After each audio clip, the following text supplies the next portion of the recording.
Hey everyone, Ben here, and today I am taking on for the very first time an iRacing icon, the Porsche Cup Car. Now it's said to be one of the most difficult cars in the sim to master.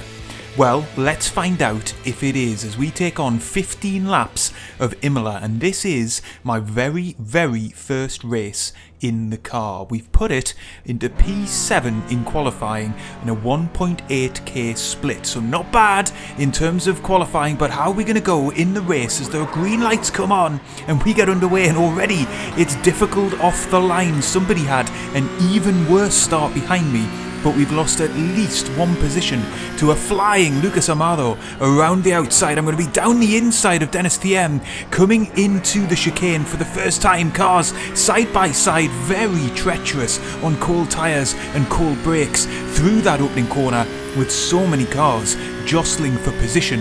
I think I've lost one spot off the line then. Not too bad, all things considered, as we come through the Villeneuve chicane for the first time and get ready for the left-hand hairpin. I'm going to take a wide entry here, not really looking to make any overtakes, just looking for a clean first lap and to remain in contention in the top 10. You can see then, within half a second of TM up ahead, who is side by side with Amado. He's going to have to get out of that though through the left-hander. There's no way to overtake around the outside there, but he's clearly hustling for position here as we're all just getting into our groove for what is a slightly longer race than I'm used to in iRacing. This is no 15-minute sprint race. This is going to be at least 25 minutes worth of action here, 15 laps around the Imola circuit. We're getting into the heavy braking zone of the very tight chicane. Just look to ride the car through here and then get back on the gas as early as you dare.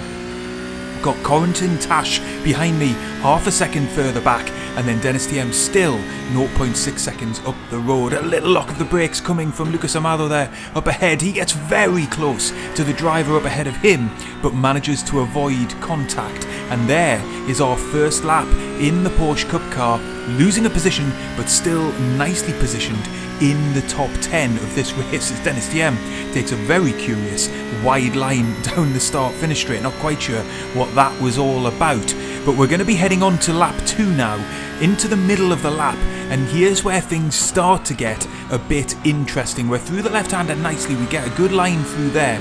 We're still within half a second of TM as the pack is still pretty closely bunched together, but as we're coming through Aqua Minerale, look up ahead, Lucas Amado gets out slightly wide onto the grass on the left-hand side. He rotates his car and off he goes onto the concrete runoff area. We'll see that on replay then, a very small mistake, but enough to put him off track and to lose several positions early on in this race. And that, I would say, is a defining characteristic of this car. Is it the most difficult on iRacing? I don't know, I've not driven them all, but the margin for error is super small. No traction control, no ABS. So these things are a handful, especially under braking. And this is a rear-engine car, remember.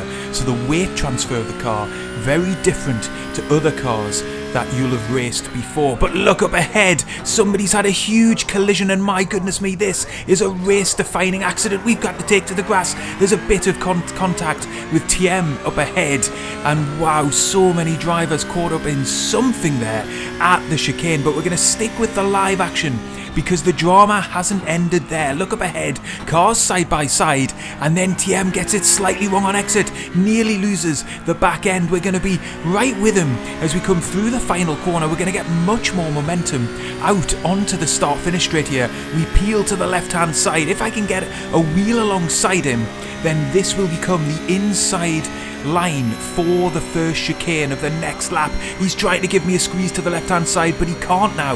I've managed to get my car all the way down the inside, gonna brake nice and early, get down to second gear this time because I've got a tighter apex. One car in the rear view mirror is off onto the gravel, another's been spun around, and that's gonna give me a bit of breathing space behind. But what a move. Let's take a look back at some of that action then, starting with the battle for fourth position with TM after that phenomenal crash at the chicane, which we will look at soon. But I've got the inside line, I'm able to slow the car down and then get to the apex. But then look at the contact behind us, unfortunately.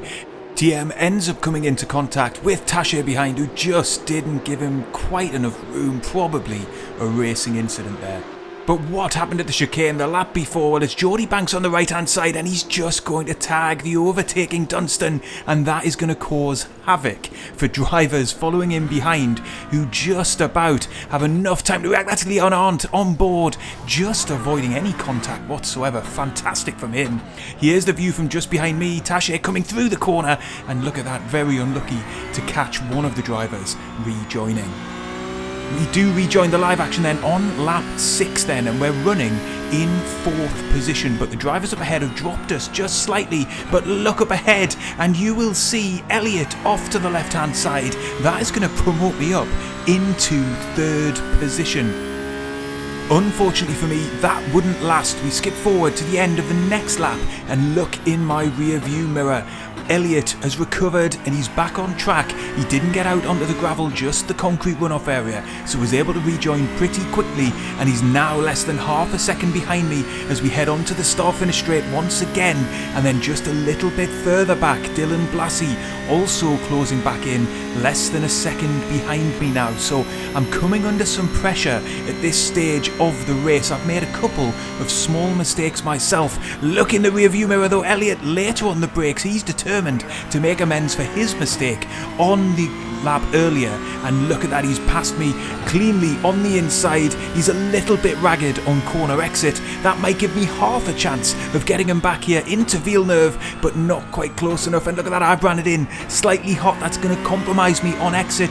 Dylan Blassie senses an opportunity around the outside. I'm going to hold the inside here, tight apex, just hope to get the better exit to the corner, and I am able to stay ahead as we were side by side then through the hairpin. We're up the hill now then, getting in towards the middle part of this lap, and to be honest, I am feeling the pressure of racing in this car. As we head into the left-hander, I'm slightly deep. That's going to have to mean I run wide. I had to open up the steering, otherwise that would have been a much bigger accident there. I was able to then keep the car under control, but I lost 2 positions in that small mistake and correction, and that is me tumbling down the field out of the podium positions that I was only able to hold for a couple of laps. Here's the first position lost then to Elliott, who was recovering of course from that half spin at Agua Minerale, and then just a few corners later under pressure from behind. Here we go side by side through the hairpin then, as we just able to hold the position at this point, but I'm really feeling the pressure in the cockpit from Blassie here. I know that I've got to try and hold him off through the remainder of this lap. Unfortunately, at the very next corner, I'm just too late on the brakes. I have to then open up the steering so as to not lock the brakes, and that then costs me 2 further positions. We rejoined the live action then on lap 11, and this has been a pretty good battle, to be honest. I'm still in 6th position, and I've been able to hold on to the 3 drivers up ahead, Blassie, Cardet, and then also up ahead of them, Elliott. So this is now turning into a 4-way battle for the final podium positions, as we're now through the half race distance and into the final stages of this race. So despite a bit of a shaky middle section to the race, I've actually settled down a bit now, and I'm keeping pace with the drivers up ahead, and that's really encouraging for this first race in this new series in what is a very challenging car. Look up ahead though, side by side action as Cardet is down the inside of Elliott, but he's gone in too deep. He's got up on that curbing, and that has spat him out into the gravel, and I think into the tyre barrier as well. We can see that again on this replay, just getting in too deep, and as soon as you're up on those curbs, it is good night, and that is all she wrote for Cardet, who is now surely out of contention. No easy rejoin for him as we rejoin the live action not long after that incident, 0.9 seconds behind Blassie then. Elliott a further half a second up the road from him, and we've got a decent gap back to Blavier now in 6th position. So holding 5th position, not long left to go in this race then, as we're ploughing down the hill once more towards Agua Minerale. And again, keep your eyes up the road as Elliott makes the same mistake again, and he's off at Agua Minerale again, just off onto the runoff area. But there is not much time left in this race, and in fact that was enough to secure me 4th position on my very first outing in the Porsche Cup. What a fantastic race, and what a great driving experience in this car as we cross the finish line. in order to take the checkered flag. Really engaging to drive these cars. No ABS, no traction control, as I mentioned, and so the car feels very alive in your hands, and especially under braking. You steer the car with the throttle and the brake pedal, and that has been a fantastic learning experience. I'm looking forward to racing more in this car as the season progresses. If you enjoyed the video, check out the one that's on screen. It's another belting race, and I will see you on the next one.